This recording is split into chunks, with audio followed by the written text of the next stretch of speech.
The Mayo Experience. Mayo Experience. Mayo Experience. Mayo Experience. Experience. Welcome to the Pat Mayo Experience, presented by Jägermeister. Give your beer a real shot this summer. An ice-cold shot of Jägermeister. No better time to consume Jägermeister than on Tuesday nights when you're watching the challenge on a hot summer evening. Final reckoning season starts soon. We got the entire cast. There's a fantasy game on Fantasizer.com. Unfortunately, since I've made the move from my previous job, I can no longer list the prices of the players. So I pass that job off onto Rob McIntyre, who's on the line right now in the boiler room. He is the mankind of the challenge, apparently. So you're doing all the prices. Thanks for being on. You're also the curator of the Ander Curse, which is a job I do not envy. Oh, it's a hard one, man. Yeah, thanks for having me on, though, Pat. Happy to talk about the challenge here. After like sports, The Wire, Frasier, Seinfeld, the challenge is right up there with the top stuff on my list. So happy to talk about it with you. I mean, I'm also a huge Frasier fan. So that's an eclectic mix, like Frasier in the challenge. I feel like you're getting both ends of the spectrum there. Exactly, yeah. And being 21 and watching Frasier is not something people expect either. So. No. Maybe I am destined to curate the cuss season if that's what I'm doing with my. I mean, you're really developing into like your early stage Ander cuss. You got to watch out for this. That's a bad. I don't know about that. Whether you're being 21 and watching Frasier, or just whether it being 2018 and you're watching Frasier, both things that are kind of off the table. But we're here to talk about the challenge. I want to get right into it. Explain the fantasy game first. What are the rules of the fantasy game? So rules are pretty standard. There's always been a few edits. Like now, if you throw in a tie vote where you tie up the game, then you get some points for it. If you bleed, you get some points. But the fantasy games, all the scores are determined by Rachel over at unofficially the challenge fantasy. I want to say is what it's called. And yeah, so then that will be all done through Fantasizer. You can go on there, create a league, create a team, and just pick your players and play. All right, and you pick 6 players. You have a salary cap of $100. It's actually, I added the extra 0 this year, so it's 1,000. Okay. But then, yeah, 6 players, you got a team captain, and as long as they all fit into the budget, you pick them in, you send them in, and they're set for the whole season. So it's not DFS style where you can just, pick it for every week. Yeah, so you pick your team once before the season starts. No spoilers. You get caught using spoilers in the league. Automatically launched, potentially publicly shamed on social media. So you don't want that coming down at you. So you pick your team, 6 players, $1,000 budget. Each player will have a price. You construct your team. Like Rob said, you pick your team captain and move on. So this season, the final reckoning, the end of the trilogy. I'm surprised they didn't go back to like the troika of things because they were all about that last season. So it looks like we're in teams this time around, and there is going to be one spoiler that is already well known and tweeted out by one of the contestants. So we'll get into that here in a second, but I don't even know where it is. South Africa, Spain, where is it this time? So it's in Africa, which actually apparently caused some problems with them for filming because they couldn't get water, and there was like a bunch of like wars or something going on. So filming got really delayed. So I don't know if that was really a great producer choice.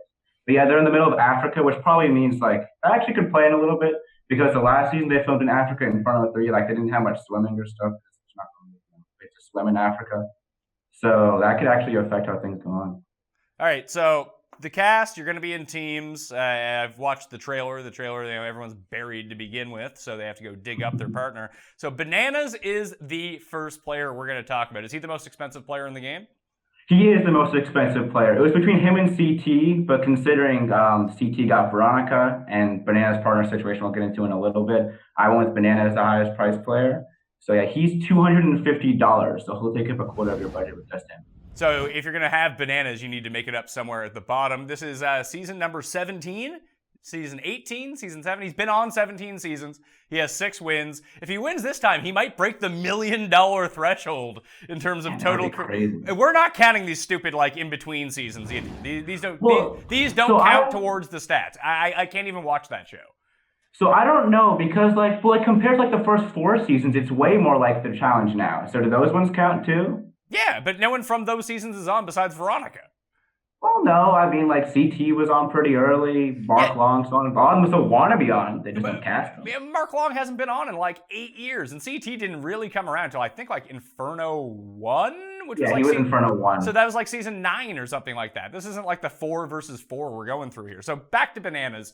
Bananas on a bad run right now. Everyone's out to get him for years. Like, even when you look at his elimination record, it's not great, but his whole skill is not getting thrown into eliminations. But ever since he screwed over Sarah, he hasn't won a cent on the challenge. Now, just by showing up, I know that he's getting paid pretty well. Maybe he's moved in sort of the Pete Rose player-coach type mold. He's a half producer on the show at this point. They give him a camera to carry around the entire time. People are still kind of split on Bananas in terms of whether they like him, whether they don't like him. I love Bananas. I couldn't imagine a challenge season without Bananas. But I don't know if he can win anymore. People are just out to get him. Well, so yeah, he's obviously going to have a huge target on his back. And if we want to get into like his partner situation now, so he was really supposed to be partnered with Devin, but Devin's dad actually ended up dying towards the beginning of filming. So then they ended up having to bring on Tony as his partner. Tony, I believe, was originally supposed to come on in like a mid-season mercenary role. But so they brought him in, and then now they've got Bananas and Tony paired together, who are going to have just a huge target on their back throughout the house. So like on paper, they look like they're probably the strongest team, but I just feel like they're going to have such a huge target that they're going to get thrown in early. Well, and you have the whole thing where, I mean, from last season when Tony got Bananas eliminated, Tony is coming off a win with CT in that like weird mid-season, swing season, champs versus stars type thing. So he gets like a half win. I'll give him a half win credit with that. But like, Tony's not a closer. I would be trying to, and maybe he's gotten better, and maybe like his physicality is upped it, but he's a moron, so that doesn't help. And if you get, at least he has Bananas to like potentially solve puzzles for him. But I mean, Bananas is no great shakes at puzzles either. He lost to Devin last year on what should have been a pretty easy challenge. I actually would have preferred this team be Devin and Bananas. I think that would have been a better team.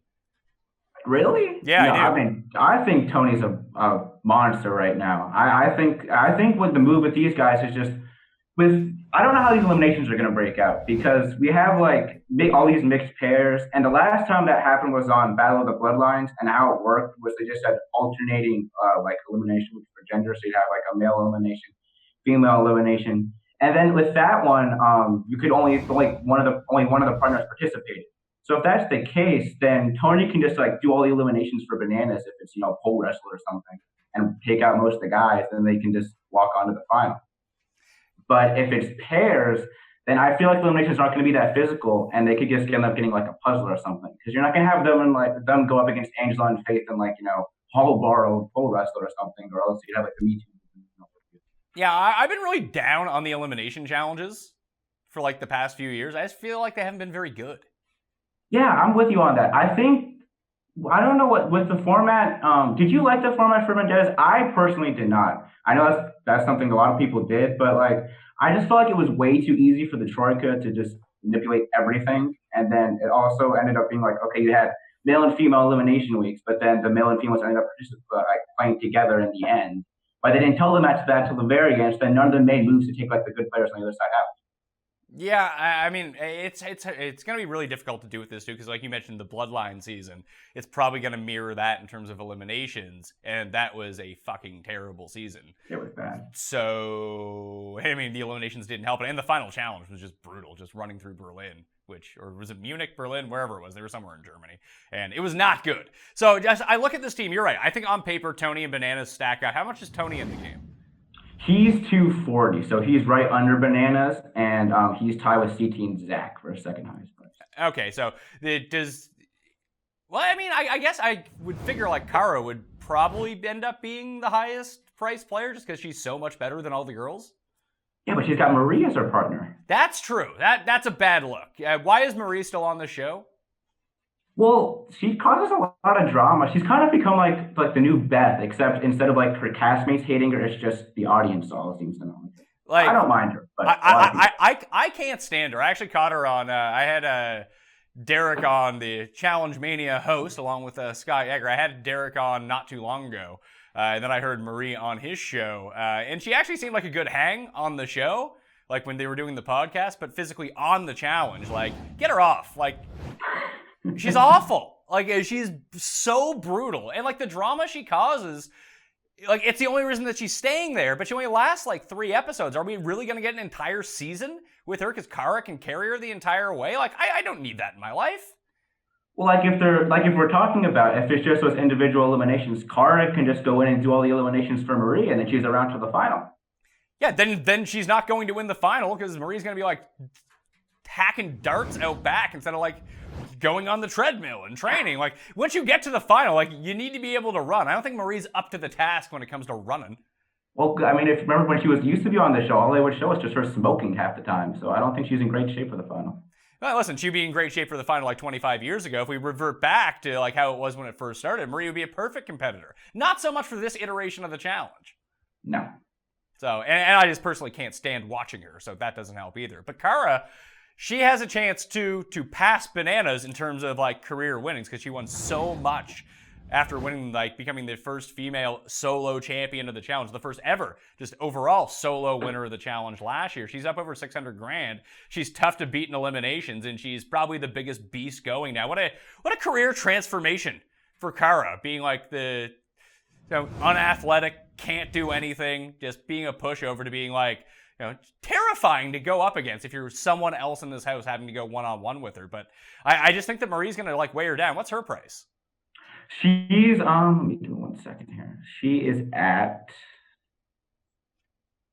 let me pull this up. Sorry about that. You made the prices. You got to know this stuff. I'm sorry, man. It's been a while since I made it. There we go. She's $210. So she's a little bit under those top tier guys, but she's tied with people like Joss, and then she's around that. Because also the thing too, we don't know if these pairs are going to stick for the whole season. Like it wouldn't surprise me if it's like pairs for the first half or so, and they just try to split them all up, and then it's just an individual game. Yeah, there's that, or like I know that there's probably going to be mercenaries again on this season. Yeah. And one of the things that was talked about last time, where if the mercenary wins, they just replace that person on a team, and then all of a sudden you just have completely so there's that wrinkle which we don't know. So when you're drafting these people for your fantasy team, they could be gone right away. Yeah, and like one thing too, with how these seasons have been structured lately, where it's just all seems to be based on like, it's just all rivals like by a different name basically, where it's like Vendettas, Final Reckoning, Dirty 30, where it's all these emotional pairs. There could even be something where like those grenades they have now, like you throw a grenade and maybe you steal someone's partner and then you give them their partner. Yeah, the one thing that I liked about last season was the running bank. But I didn't like how it ended. Like I like the concept of the bank because they had it on the ruins, where if you beat someone, you got their money. And I did like the ability to steal people's money from last year, but there has to be like a cash out option as well. Where like I don't like that they just basically just threw all the money back into the pool by the end. Exactly. That was my huge problem with it too. Like it was hyped as this huge thing, like, oh, we had these bank accounts and y'all get to steal everybody's money. But then like only the final four end up getting their bank accounts, and Cara ends up winning everybody else's money in the end. So it ends up basically not mattering. It was like one small percentage of the actual win. Yeah, it was incredibly stupid. So Cara and Marie, do you think they have a chance if that team stays constructed of winning? I don't think they do. No, they don't have a chance of winning. They could be around for a while because actually politically they should be pretty good because since they're like both on such opposite sides of the house, like Cara's kind of in with the Bananas crew now, and then Marie's in with like for all her friends. And I don't think they'll really get targeted much, but like and Cara can go in elimination, so they could be around for a while, but they're not. Is it kind of crazy to you that Cara and Bananas are like friends now?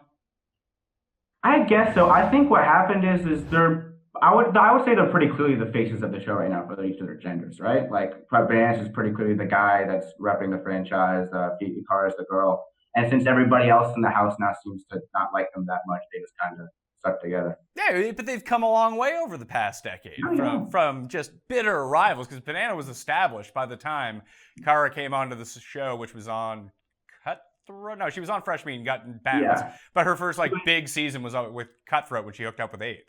Yeah, exactly. And then Laurel and Sarah were just trying to scheme to get her off the team for the whole season. Yeah. So next team, we have Kyle and Brad, which this is a pretty formidable team. Did Kyle punch above his weight last season?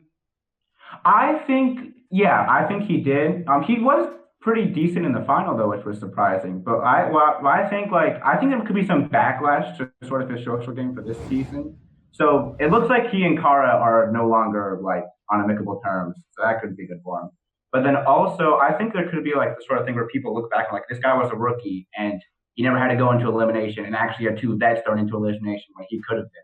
So I think there could be some people that not only see how good this team was, see how easily Kyle was able to skate by. And since Brad's kind of he doesn't really he has some people he made some alliances with last season, but he doesn't have any of his old school allies around with him on this season. So I think this team could also have a huge target too. Yeah, I just don't know if I'd want to piss off Brad. He looks like he would go into full rage mode. Yeah, it's with all these vets that return back, it seems like they come back in like better shape than ever. Like Brad was good when he was on the show before, but then all of a sudden he looks like he like to go to like an MMA cage fight or something. Yeah, I mean, when Derrick came back, Derrick just looks like he's been doing a lot of CrossFit and just stayed in really good shape. Brad just looks like he just did steroids for the past 8 years and came back. Yeah, he looks juiced up and he's yelling at Murray about pizza all the time. So yeah, well, I mean, he's got his girl Britni on the show. At least per Instagram, they're still together, I think. Yeah, they're still around. So he'll have her as an ally, I guess. I must say, Kyle is one of my new favorite characters that's appeared on this show in years. I loved injecting the British invasion into all of this. Although I saw a picture of Kyle, I know why he wears that bandana. Put it that way. I saw a picture of Kyle before he got his hair plugs. It was not a great sight. Yeah, he spent a ton of money on those things too, so hopefully they're doing work for him. I like him though. He's a fun character. No, yeah, he's definitely good to the show. I liked all the British. I like how they're expanding their casting base now and aren't just stuck with like, are you the one rejects and stuff as the cast. So, yeah, I mean, I feel like we can get rid of some of these "Are you the one" people. Like if we're gonna have like. I'm a big Vanderpump fan, so I'm happy to see Faith on the show. I mean, the Geordie Shore people coming in, the Big Brother people coming in. I would, like, Brad is the only, like, vet. I guess Veronica, too, which I don't understand how she keeps coming back. But, like, pull some more from, like, the old challenge. I think people want to see those guys. No, definitely. That's one of the things they're talking about with the Champs versus Stars is that they're going to start going more back older instead of bringing on, like, Devin and Kayleigh, who are on every season anyway. Yeah, so like I could use like Mark Long, for example. I would like to see Mark Long again, but like whatever happened to Dunbar? Well, do you want to know what really happened to Dunbar, or do you? I actually don't. Want to talk about it on the show? I actually don't know. You can tell me out there. I actually don't know what happened to Dunbar. What about like Isaac? Where's Isaac? He was hilarious. He wasn't that great. So I guess they brought him back for free agents. Then once he was a dud there, they left him on the outside. So yeah, I would like bringing back some more people. Landon was actually super heavily rumored to be on this season. Like that was something that was basically confirmed, and then all of a sudden he got knocked out. So I don't know what happened there. Well, what happens if we haven't seen Landon in years, and everyone comes back in better shape than they were before? What the hell is Landon gonna look like? He's gonna look like he's like an Olympian, I guess. Then I don't know. He looked like an Olympian anyway, and he performed on the show like an Olympian. Is he the best competitor ever? Or was it like, is it peak Alton or is it peak Landon? Because I think Landon was better. Yeah, I would take Landon over Alton. If I actually did this really cool thing with some of my friends that also watched the show, where we had like this all-time challenge draft, where you really like, it was like a draft, and like you picked a team of all these different challenge people at their peaks. So Landon ended up on my team, so my team was obviously very good because I had like him, Wes, Evelyn, Emily. So my team was great. Well, yeah, I would say. Hold on a second. If we were to do the draft right now, and I had the number one pick of building an all-time challenge team, I think the answer is Emily, and I don't think it's close. I would take Evelyn over Emily. Emily is like the V2 version of Evelyn. Like she doesn't freak out as much, and she's twice the size. Yeah, but Evelyn's also insanely smart. Like she went to, I think it was like Yale Law School, and is like doing weird stuff in England now. And so she's that, and she also was super good in finals, which is like when I'm building my team, I want to win the final. Emily went into she's went to 4, I guess, if you count Champs versus Stars. And she had 2 in her first 2 finals. She didn't do too high. Well, in the first final, I think it was on that same Cutthroat season. I think it was like her and Sarah against Bananas, Evan, Kenny, Evelyn, and whoever else it was. Hers was Cutthroat, and she was with Jen, and then they were like the only 2 people left on the blue team that had like Bananas and Derrick on it. Yeah. And so that one I don't put as much blame on her. And actually, she was decent too. But I just think I would take Evelyn because she's smart. We know she performs in finals. She's been great in every season she's been on. So I would lean Evelyn. How close would Laurel be to that bunch? Those 3 are the top 3. I would think by a lot. I would go Evelyn, Emily, Laurel, and then after that, there's a pretty steep drop off. And then you go like who do you think would be 4th there? It's like you got like Cara, Camilla. Actually, I guess now, though I don't even know if you really consider a part of the show anymore. We'll get to it, but like Jenna is severely underrated when it comes to this. She is not. She would be terrible at finals, but she's great at eliminations. Maybe she's because she's playing a bunch of scrubs. Look at who she's beaten. Yeah, but you can only beat who's put in front of you. This isn't a BCS system. You just have to play who you play. And sure, but maybe Jenna is the new Anissa. maybe that's the best comparison for her, because I don't think she would be any good in a final. She can't run. But, like, just to get there, she gets to a ton of finals. No, I'm way down on her. When we get to that team, I'm way down on them for this season. I'm down on Jenna. I don't. Obviously, she seems like a very nice person, so I don't want to bash her too much. But like, I don't think she's stacks up that. All right, everyone's new favorite guy, because people like to overlook the years of homophobia, complete just assault on people. CT, everyone, America's favorite dad, CT, teamed up with Veronica. CT's super expensive, but, you know, Veronica is his partner, and Veronica is, what, like 45? Old, yeah. She's not good either. She was never good to begin with. She has 3 wins, but that was all back when she was when she was super hot, and, you know, she was just able to be on the right team towards the end. Yeah, I don't think she's that bad. Like, I think she's good politically. So she's good at, she's sort of like with politics, there's like the social game of politics, like making friends and stuff. And then there's also, you know, using those alliances to manipulate yourself to get like farther along in the season. She's good at the second part of that. So that'll help out CT because he just doesn't do that at all. But yeah, this is one team too. I could see them making it a decent way because they're like the older vets in the house. And sometimes people are kind of scared to, you know, throw in CT because you don't know if he's going to go crazy again. So I could see them making it a while. But if they get to the final, they're not going far. Well, I mean, I think that I know they just won Chance versus Starter, CT and Tony, but in an actual like final against these people, I think you just want to fade CT completely because he's not going to win a final. Yeah, it's weird because he won the Invasion final, which was like since like his return. Then it seems like that was when he was in his worst shape, and he won that season. So you would think like, oh, yeah, I guess look, yeah, and you want to talk about quality of competition? He went up against Tony and Nelson. It was Corey and Nelson, but still, yeah, Corey was a massive dud in the final. If Nelson could swim, then he probably would have won. So maybe that's what I'm saying. Yeah, that's not the best representation of CT. If they're to make it, if he makes a final, I don't like he was not great on the Dirty 30 final, so I don't think he's done.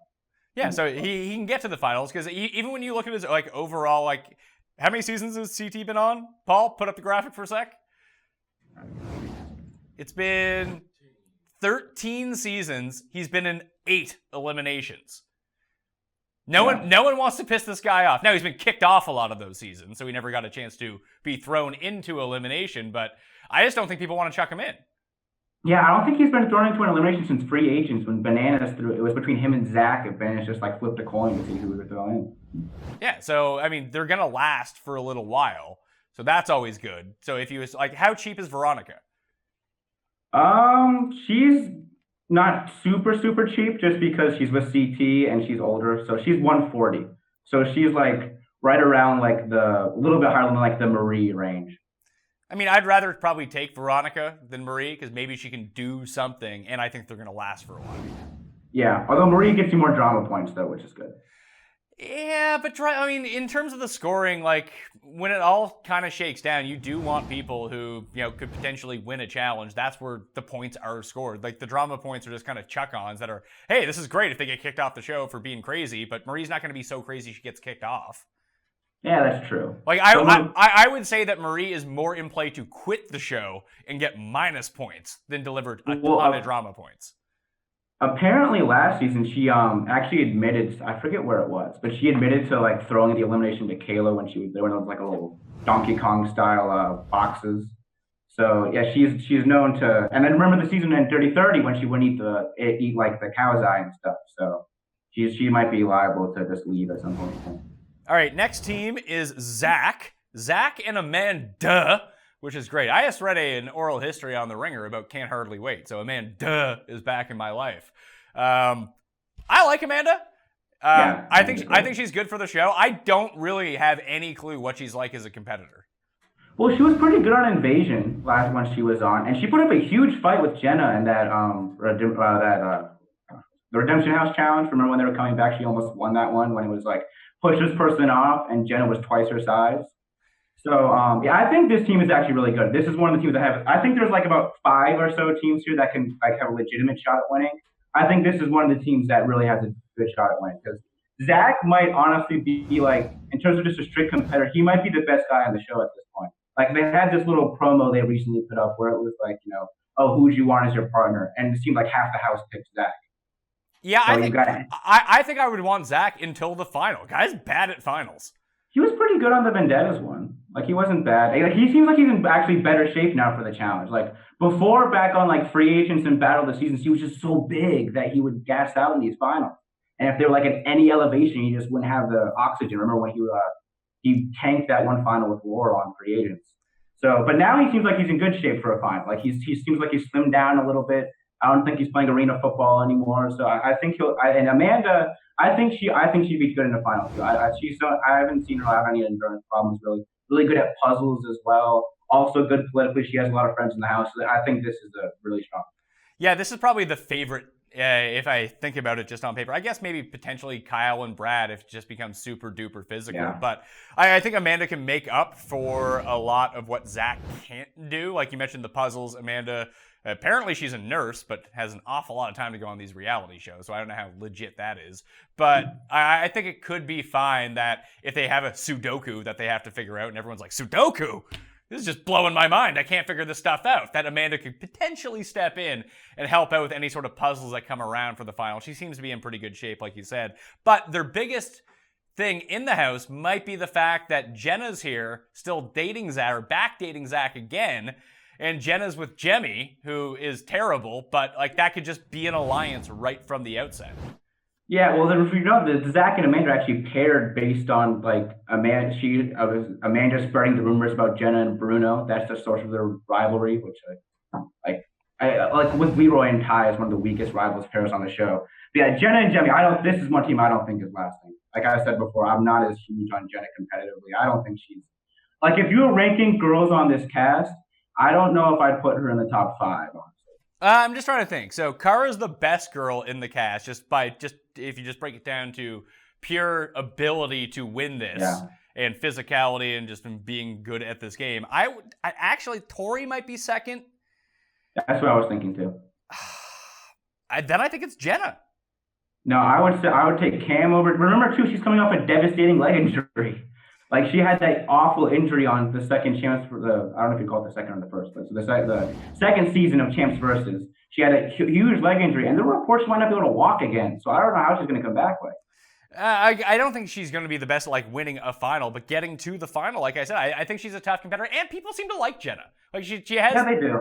Like she's going to last because no one just apparently except for Jemmye. Like what is the rivalry between Jenna and Jemmye?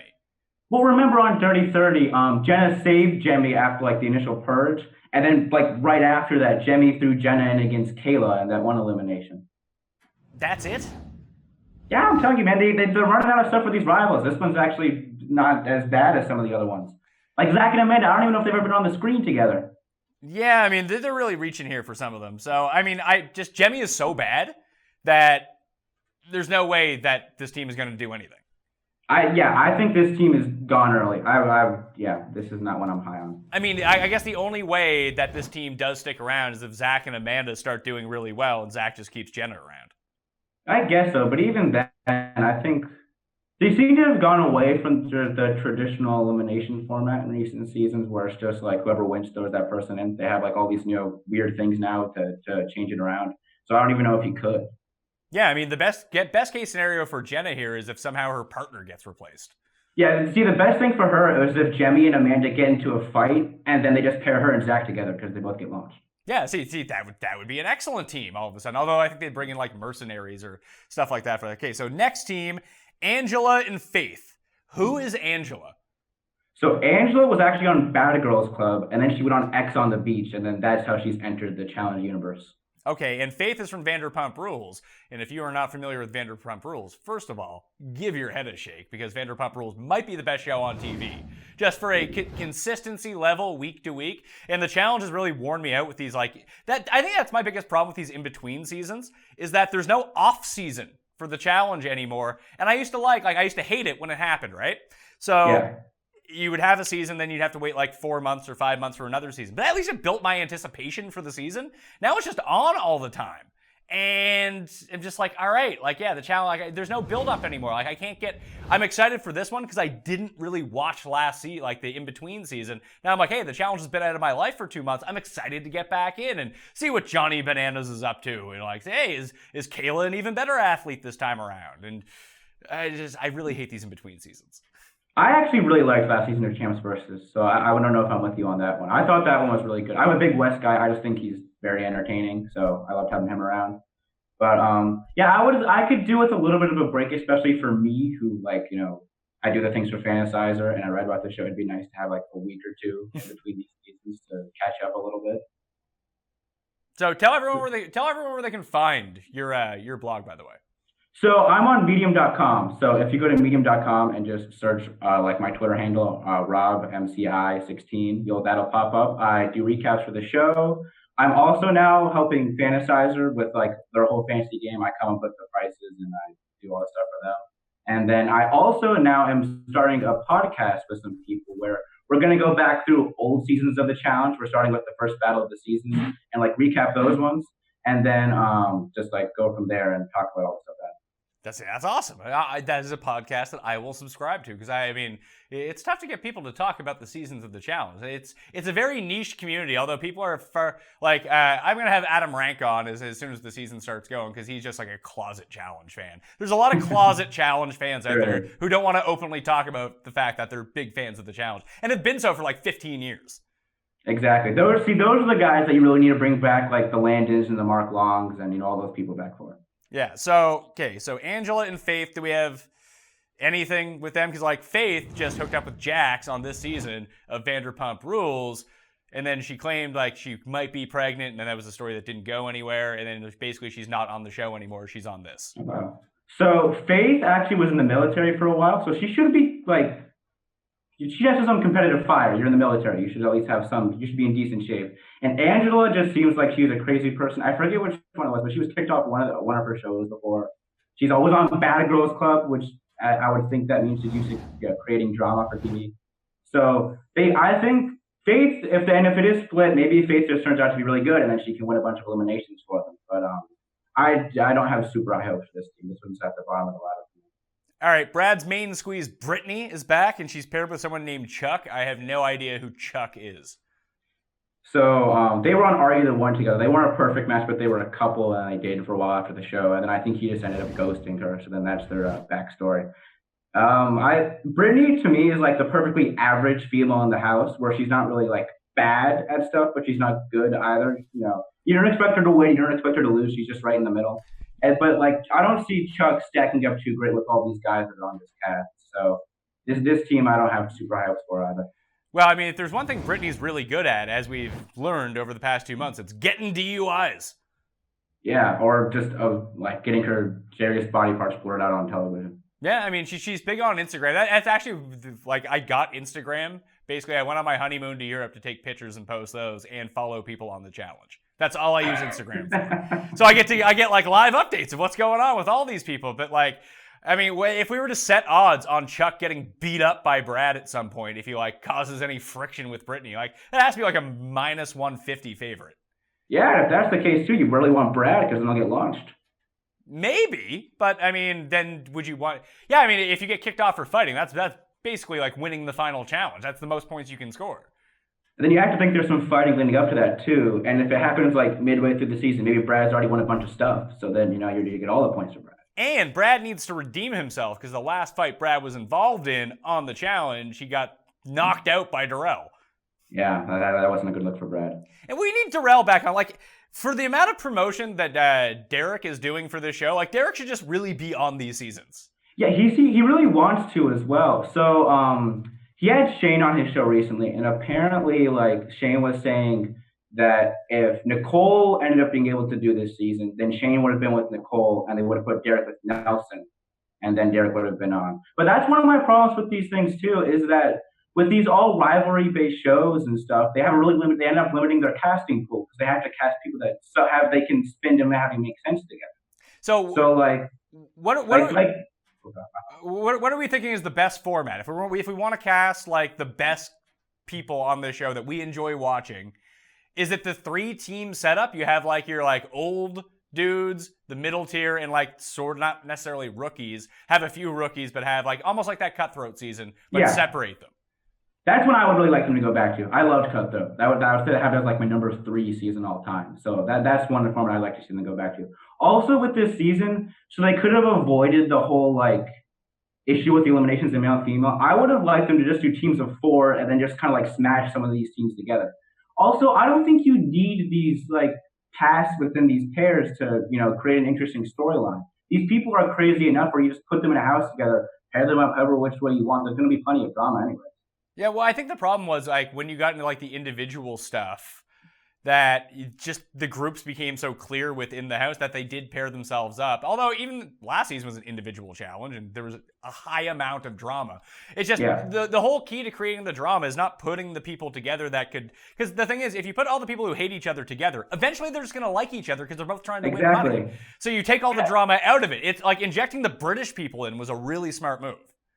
Yeah, so then all the thing is too, so like if you pair Bananas and Tony together this season, the Bananas-Tony feud would be a really interesting storyline for like seasons on. And now if they make up during this season, you completely lose that storyline.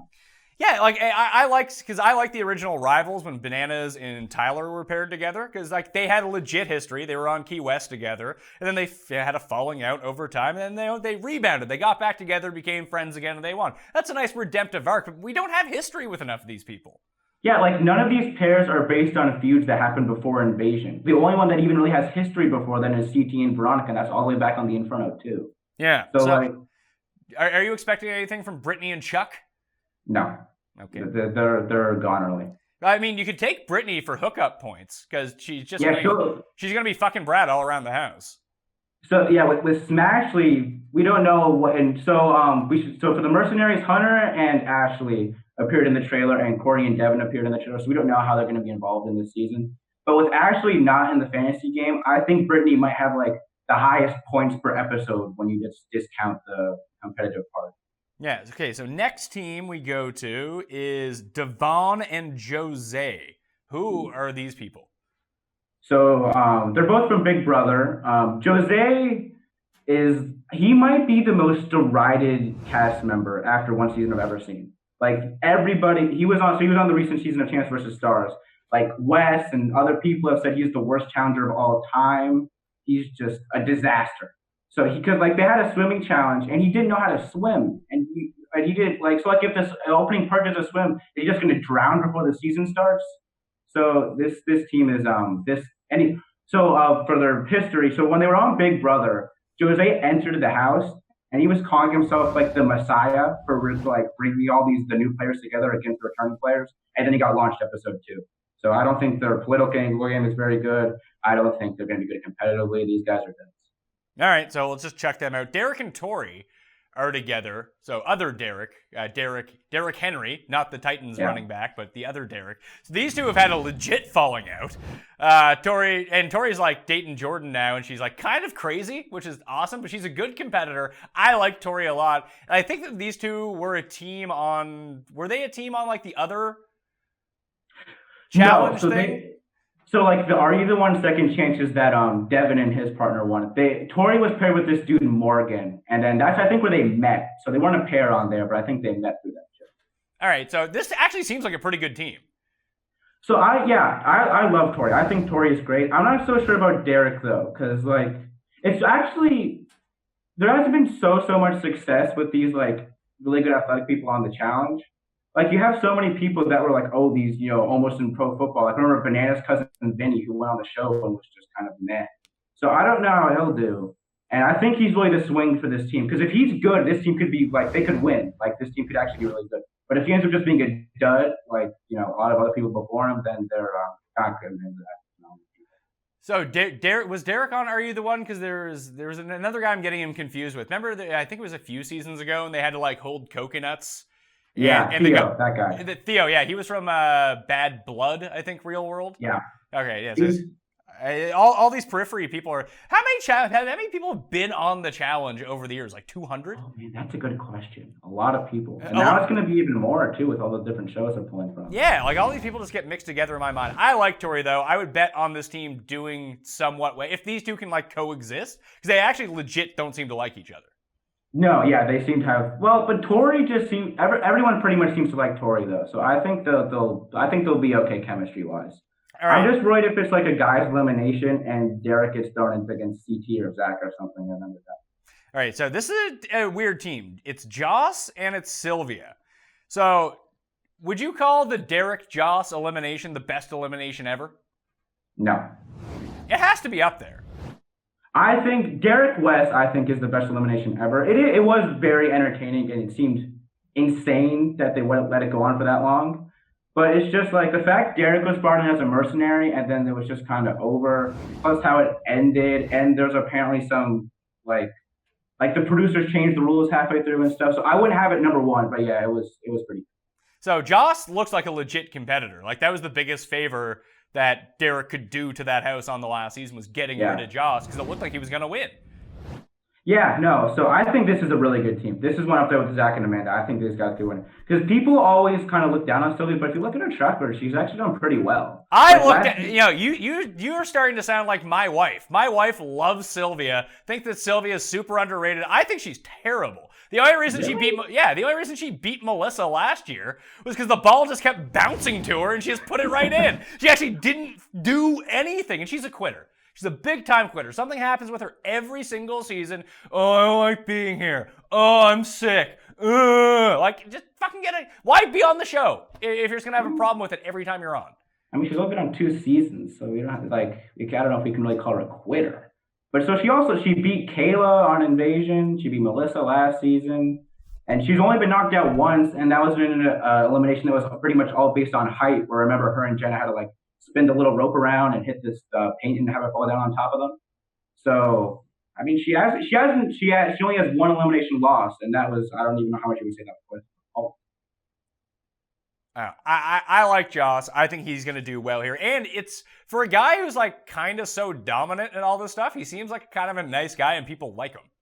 Yeah, he seems like a really nice guy. The one issue with that, too, is I think you can always be too nice on the challenge, where people are then okay throwing you in because they won't bother you that much. You'll just be like, oh, whatever. Whereas if you're prime CT and you get thrown in and you're just gonna kill somebody after you get thrown in. So. Yeah, well, I mean, basically Joss is, out of everyone on this cast, it seems like he's replacing Leroy as the guy that everyone just kind of likes. Yeah, and then except he actually seems like he could win a final and can swim like Leroy. Yeah, well, I mean, Leroy should just be grandfathered into every season. Who is saying no to having Leroy on a season, even though he's not going to win? You know what's going to happen? Bananas is not going to win for a few seasons, and they're going to have a team competition called Challenge Buddies or Challenge Friends, and Leroy and Bananas will be a team and they'll win that. I don't think they'll win, but they could win. But yeah, so I don't know about Leroy, but yeah, I think this is a really good team. This team and Zach and Amanda, those two, because I'm not sure how. So it could go either way for the mixed or same gender pairs, where it could either be the mixed pairs have the advantage because a lot of the challenges are structured around having one guy and one girl. You have to pick the other person up, and Brad picking up Kailah or vice versa might be kind of hard. But or it could be where it's the reverse elimination weeks, and then you get thrown in easily. But I think this team and Zach and Amanda, those would be my 2 picks. All right, so you're not big on Kailah and Kayleigh? No, I'm not as big on Kailah and Kayleigh. I don't know. Really good drama, though. I think Kaylah's undersized, but she is a pretty good competitor. I think she would actually be pretty good in a final if it was one of the longer distance ones. Even last year on Vendettas, and people just kept really butchering what the word vendetta means. You can't really be someone's vendetta. I don't think that's how that can possibly work. However, Kailah can be really good at this. She has a good elimination record. She tries really hard to be good at the challenges. I just think, I like seeing Kayleigh on the show because maybe her and Bananas will secretly hook up again. I just think she's kind of a dud.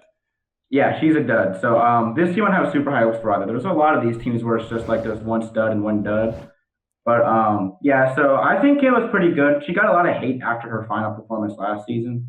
I still think she's okay. I just don't see this team beating somebody. All right, Kam and Melissa are up next. Kailah Kam with a pretty good rookie season, and Melissa is my favorite person of all time to be on the show. I love Melissa. I love Melissa. I think that if these two can work together, they could actually be really good. Yeah, I think Melissa actually didn't really get to show how good she was last season. Because remember, there was the one episode that she ended up getting knocked out on. She had the cut in her foot, so they didn't let her compete. So she wasn't really on that much. But I think this could be a pretty good team because Kam was great last season. Melissa seems like she has some potential. So out of the all-girl teams, I think this could be like number 2. Yeah, and I mean the one thing I really like, I mean Kam obviously in the eliminations, and she beat Natalie in that like rope elimination, which she really should not have won. Like that was rigged for Natalie, and Kam won it anyway. She beat Tori coming in as a mercenary, so she's probably like on the Tori level of like competition at least. And she's big and strong. I don't think she's like the best athlete, but neither is Jenna, but just size goes a long way in a lot of these eliminations. And I liked what I saw from Melissa, even though she lost to Sylvia. She was like biting Sylvia, like she was trying to win. And I mean, when you can have someone like Melissa who's trying to win versus someone like Marie who's actively not trying to win, give me the person who's trying. Yeah, so I'm a big Herm Edwards believer. Like, you play to win the game, so I'm in on Melissa and Kam. I think they're here for the long. And I mean, not the long haul, but they'll be around for a while. All right, Natalie and Paulie. We saw Natalie last season. That was Banana's main squeeze. And then we got Paulie, who I have no idea who that is. So they were both on Big Brother together, and I think that they're fine now, but they fought throughout the season, so it was enough for them to get paired up. And Paulie just has been gaining a ton of hate over social media. I don't know like what he did exactly, but he reminds me a little bit of Jordan with how he's coming into this season, just in terms of how the other cast feels about him, not competitively. But I think this could be a pretty good team too, because I thought Natalie was pretty good last season. She ended up losing that one to Kam, but she was pretty good in everything else. And then we'll see how Paulie turns out. Do you think that Natalie is cursed because she's a New York Jets cheerleader? Ooh, that's a good question. But she's no longer a New York Jets cheerleader, so maybe she's reverse cursed. Potentially, but I mean, just having that affiliation just could be enough to sink you. Yeah, that's true. Yeah, so you think this Paulie guy can compete? I think he'll be okay. I don't think he'll be a top tier guy, but I don't think he'll be a dud either. All right, so if he's not a dud, what's his price in the game itself? Paulie is $130. I mean, if you're building like a Stars and Scrubs roster, he and Natalie, if you think that they can kind of last, and maybe Natalie makes up with Bananas, and they like Bananas needs to form alliances with someone, and someone's gonna be on his side. So this is a potential team that could be on his side. So the thing that seems like that's happened with Bananas now is the rest of the returning cast has kind of caught on to his tricks and knows we can't have him around to the final, throw him in early, and get him out in elimination. So it seems like he's just allying with all these new people who haven't really watched the show before and know what he's up to. This is what happened to Wes for years too. Yeah. And then Wes couldn't go on the show anymore because he was just thrown into eliminations until he was out. Yeah, like Wes had for his first few seasons, Wes went into like half the eliminations. So maybe Bananas is turning into Wes now, where he's having to just take all the rookies and bring them on his side. That is a rival season I would watch. Bananas and Wes on a team. Because that would be fun. I think they actively still don't like each other. See, I don't know. I think that they have to at least pretend they don't like each other because that's just so critical to the characters on the show. I don't know how they actually feel about each other like outside of it, but that would be one that would be fun to watch. Although there could be this thing too where they just kind of like Bananas has one side of the house, Wes has the other side, so then they kind of just run the game. Like if you remember back in the original Rivals where everyone basically did what Wes and Kenny said. So it could turn into that, but that would be just a fun season, even just from a promotional standpoint, where you could just show all the people who maybe haven't watched the show in a little bit. These two are going to go out as partners. Well, Wes and Kenny were a good team until Wes had like a baseball-sized leg cramp when he was running up that hill. And I mean, Kenny was the worst anyway. Like, he was just an awful human.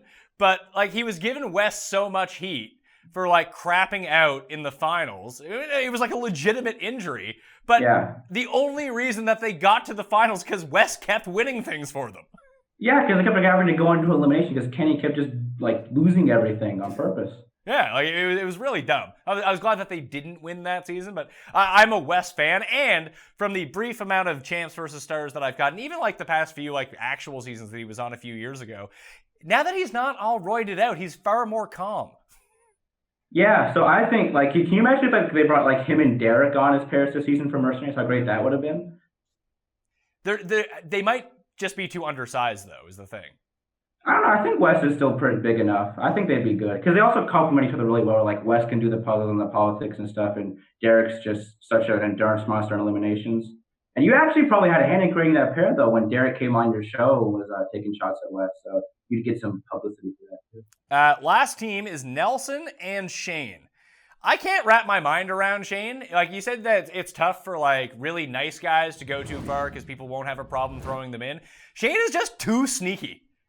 Shady Shane, yeah.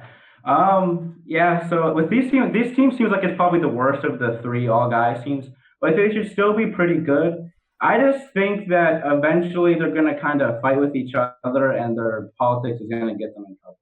Like, if you can stop Nelson from drinking, I actually think Nelson is an underrated competitor, and I think he can actually last because I actually do think that people like Nelson.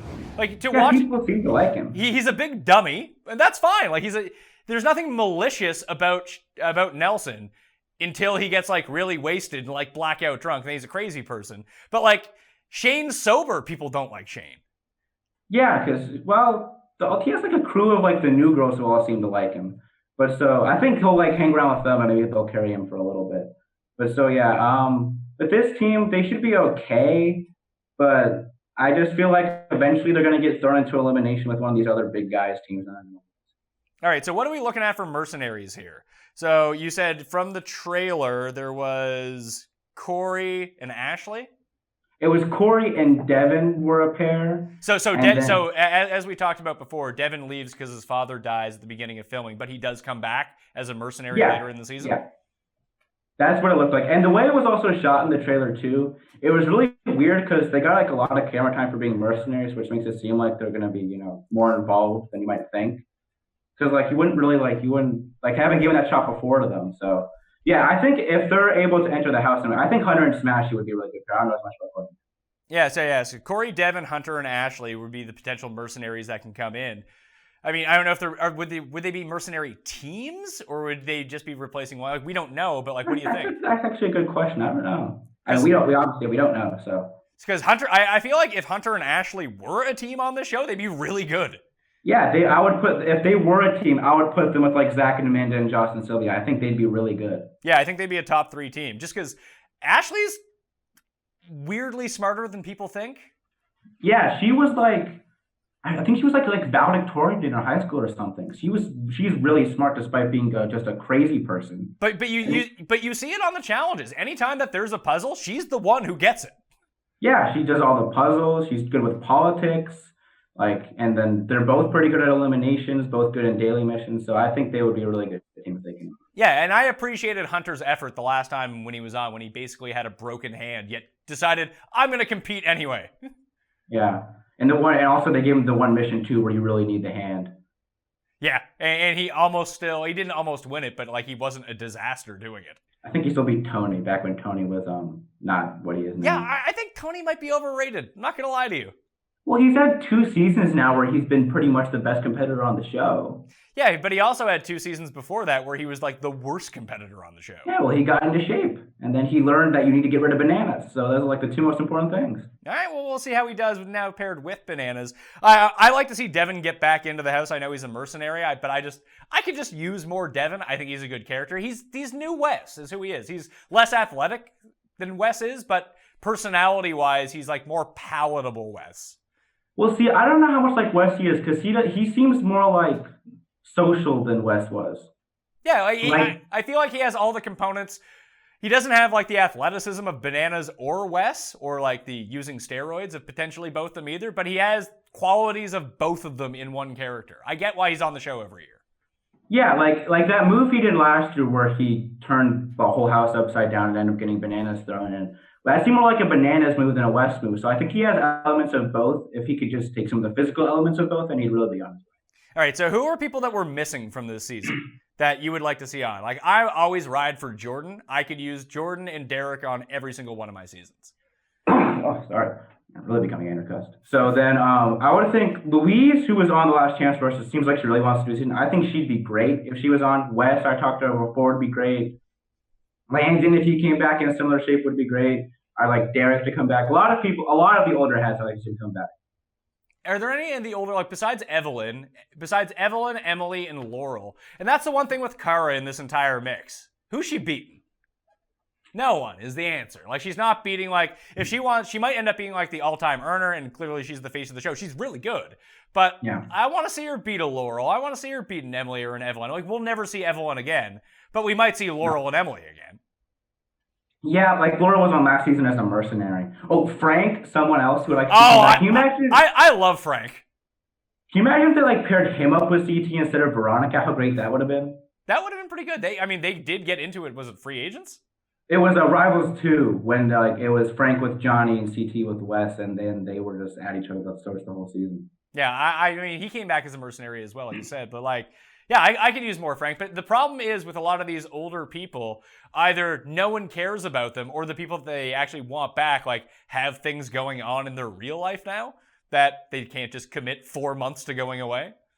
Yeah, because that's the thing too. Because like you can't have any phones or internet access, so someone like Wes can't do the stuff for his company if he's out in the middle of nowhere. Yeah. So that's something I'd like to see them kind of edit. Maybe if they've been on the show for 10 seasons or something, then or maybe a little bit less. But like then you can have access to actually do your stuff you need to do for your actual lives outside of the show. I know Paula had a kid, but I'd be down for one more Paula run. Yeah, Paula would be good. Teresa, somebody who I don't think is talked about. I hate Teresa. Teresa's garbage. Really? Yeah. I love Teresa. She had a kid with TJ Jones from the Lions. Yeah, she had to with TJ Jones. And remember last season when she was on with Wes on X's too, they were great until they got screwed by that Exile twist. Who else could they bring back? I don't want to see Nehemiah ever again. He was just awful. I would be big into seeing Evan again, but that can never happen. So no, Evan and Kenny aren't happening again. Yeah. So I think Evan lives like literally 100 feet from here. Probably. I mean, he talked to every show about how Canadian he was, so he probably does. Yeah, he lives in downtown Toronto. I'm in downtown Toronto right now. He's around somewhere. So yeah, I'd say so Frank would be great. I'm trying to go back. I should probably have this off the top of my head. But like Alton, maybe the thing is they brought Alton back already once, and he wasn't like great on seasons, but that was still 6 years ago. So maybe he's back into shape now. Who was that? Alton. Remember when he was back on seasons? Yeah, I just don't think that Alton wants to do it. We haven't seen Sarah in a while either. Well, so she got into huge conflict with the producers because of the Rivals 3 twist, and now she wants more money, and they won't give it to her. They should give it to her. Like, her and Bananas have to they have to pay that off. It'd be worth it to bring her back for the extra money. Just to pay that off. Can you imagine the promos if they had that, brought them back? It could all be setting up for, they could position the season and cut it in a certain way where Bananas and Sarah as some sort of team or go head to head, that it really looks like Sarah's going to win, but in the end, Bananas just screws her again and takes all the money. One thing I think that would be a good idea for a season, I feel like the 3 male kind of faces of the shows are CT, Wes, and Bananas.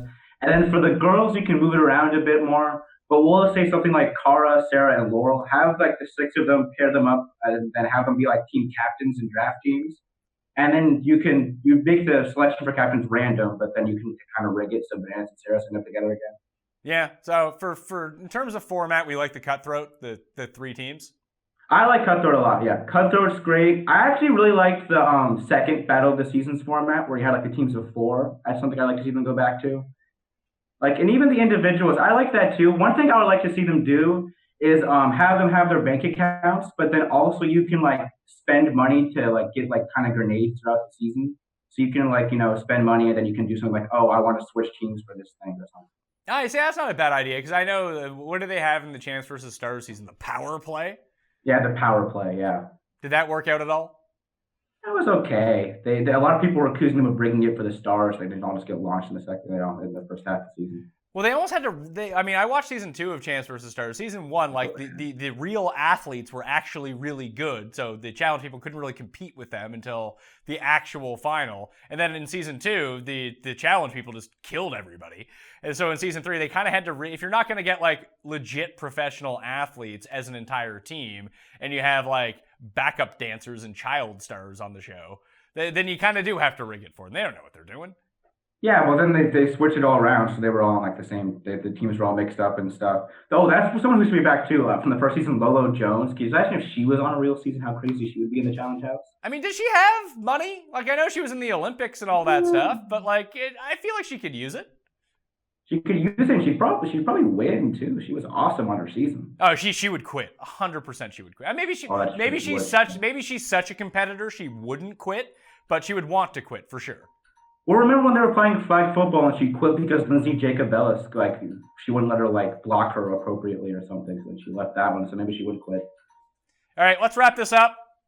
Who's your pick to win the season? Ooh. I'll go with Zach and Amanda. It's between them and Joss and Sylvia, but I think Zach and Amanda would be my pick. Zach and Amanda. I mean, I think on paper that's probably the right pick. I don't think that Johnny and Tony are going to win. No. I'm going to go with Kyle and Brad. I think that they can rein it in a little bit. People like Kyle good enough that he can go through. But with this whole mercenary thing with people potentially replacing other people, that could throw an entire twist in this whole thing. I just don't think the producers would really I think they would mess around with the final so that it becomes advantageous. So the two guy teams don't have an advantage. They kind of move it around that way. So because I don't think they'd want Brad and Kyle to win. I think they'd want someone else to win. All right. You can't discount producer intervention, Pat. We don't know. Yeah, this is true.